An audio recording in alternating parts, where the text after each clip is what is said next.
Road పక్కనే కాలువలో మృతదేహం, ఆ పైన పడిన బైక్. చూసిన వారెవరైనా సరే ఖచ్చితంగా ఇది రోడ్డు ప్రమాదమే అనుకుంటారు.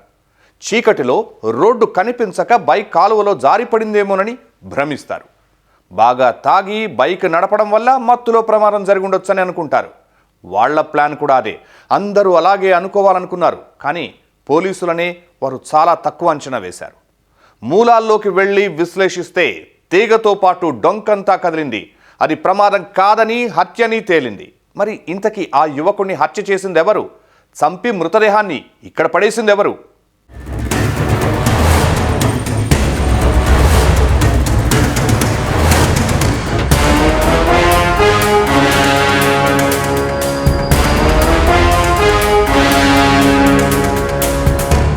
నిండా 30 ఏళ్లు కూడా నిండలేదు.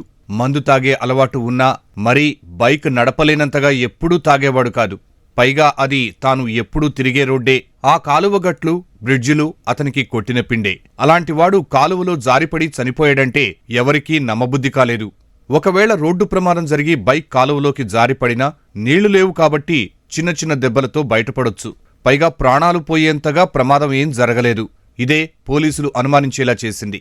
అసలు ఏం జరిగి ఉంటుందని లోతుగా విచారణ చేస్తే విస్తుపోయే నిజాలు బయటపడ్డాయి. అది రోడ్డు ప్రమాదం కాదని, పక్కా పథకం వేసి మరీ హత్య చేశారని తేలింది.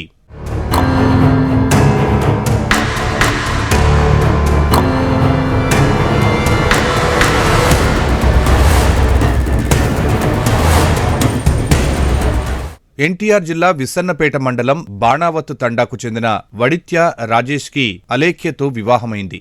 వీరికి ఓ కుమారుడు ఉన్నాడు. ఎంతో అన్యోన్యంగా ఉండే భార్యాభర్తలిద్దరూ కష్టపడి కుటుంబాన్ని పోషించుకునేవారు.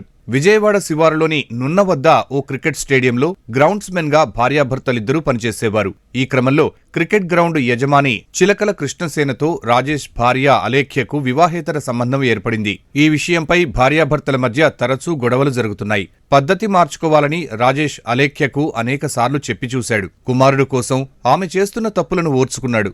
అయినా సరే ఆమె తన పంధా మార్చుకోలేదు. పైగా ప్రియుడితో కలిసి భర్తను సుపారీ గ్యాంగ్తో హత్య చేయించేందుకే కుట్ర పన్నింది.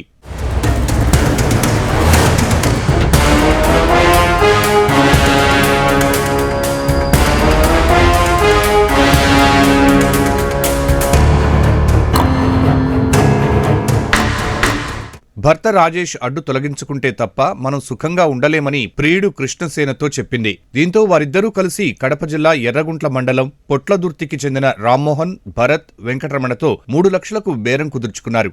రాజేష్ను హత్య చేసి రోడ్డు ప్రమాదంగా చిత్రీకరించాలంటూ సుపారీ మాట్లాడుకున్నారు. అనుకున్నట్లే క్రికెట్ స్టేడియం వద్ద రాజేష్ను హత్య చేసి మృతదేహాన్ని కారు డిక్కీలో వేసుకుని చంద్రుపట్ల తండా వద్ద ఎన్ఎస్పీ కాలువ వంతెన సమీపంలో పడేశారు. ఆ పైన రాజేష్ బైక్ ను పడేసి రోడ్డు ప్రమాదంగా చిత్రీకరించే ప్రయత్నం చేశారని పోలీసులు వెల్లడించారు. వడిత్య రాజేష్ మరియు అతని భార్య అలేఖ్య వీళ్ళిద్దరూ కూడా క్రికెట్ స్టేడియం నందు గ్రౌండ్ మ్యాన్ గా వర్క్ చేస్తున్నారు. ఈ క్రమంలో ఈ అలేఖ్యతో గ్రౌండ్ నిర్వాహకుడైనటువంటి ఓ యజమాని అయినటువంటి చిలకల కృష్ణసేనకు అక్రమ సంబంధం ఏర్పడింది.